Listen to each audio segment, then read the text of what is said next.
সিলেটের ভোলাগঞ্জে অবৈধভাবে সাদা পাথরের উত্তোলনের ফলে বিপর্যয়ের মুখে পড়েছে সেই অঞ্চলের পরিবেশ।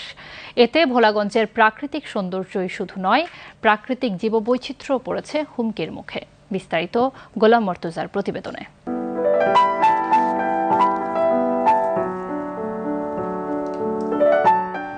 ভোলাগঞ্জ সাদা পাথর সিলেট জেলার অন্যতম আকর্ষণীয় পর্যটন কেন্দ্র। নীল আকাশ, স্বচ্ছ পানির ধারা আর বিস্তৃত সাদা পাথরের অপরূপ সৌন্দর্যে প্রতিদিনই এখানে ভিড় জমাত দেশি বিদেশি পর্যটকেরা। মেঘালয়ের পাহাড়, পাথরের উপর দিয়ে বয়ে যাওয়া ঝর্ণা, সব মিলিয়ে প্রকৃতির এক অনন্য আয়োজন ছিল এখানে।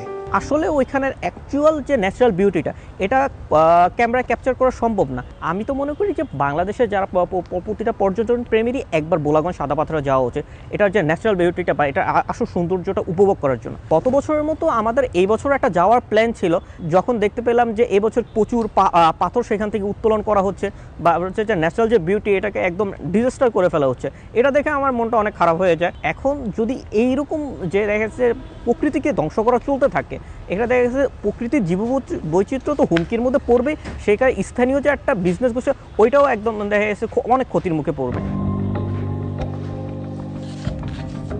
তবে এই সৌন্দর্যের আড়ালে চলা ভয়াবহ পরিবেশ ধ্বংসের প্রক্রিয়া সম্প্রতি সোশ্যাল মিডিয়ার সুবাদে দেশবাসীর সামনে এসেছে।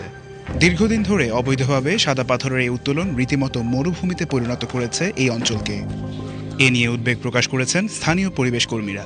প্রাকৃতিকভাবে যেসব অঞ্চলে এই ধরনের পাথর জমে বা নদীর একটা প্রবাহ থাকে, সেই সব জায়গা থেকে যখন এইভাবে বালু পাথর উত্তোলন করা হয়, তখন এখানে যে ভূপ্রকৃতিগত যে গঠন আছে, সেই ভূপ্রকৃতিগত গঠন নষ্ট হয়ে যায়।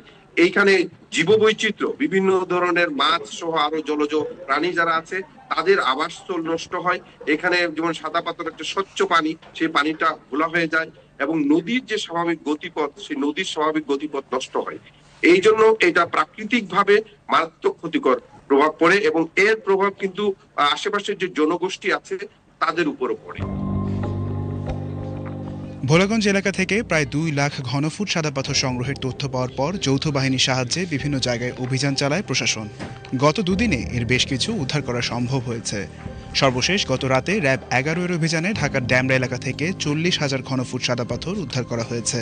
বিশেষজ্ঞরা বলছেন, সিলেট এবং এর আশপাশের অঞ্চল মারাত্মক ভূমিকম্পন প্রবণ এলাকা। পাথরের প্রাকৃতিক বাঁধ বা সুরক্ষা দুর্বল হলে ভূমিকম্পের প্রভাব আরও মারাত্মক হতে পারে। অবৈধ পাথর উত্তোলন রোধে ঘাটগুলোতে নজরদারির বৃদ্ধির পাশাপাশি নিয়মিত অভিযান পরিচালনা, ক্রাশার মেশিনের কার্যক্রম নিয়ন্ত্রণ, স্থানীয়দের সচেতনতা বৃদ্ধি এবং অপরাধীদের বিরুদ্ধে আইনগত ব্যবস্থার পদক্ষেপ ইতোমধ্যেই নেওয়া হয়েছে। গোলাম মর্তুজা, বিটিভি নিউজ।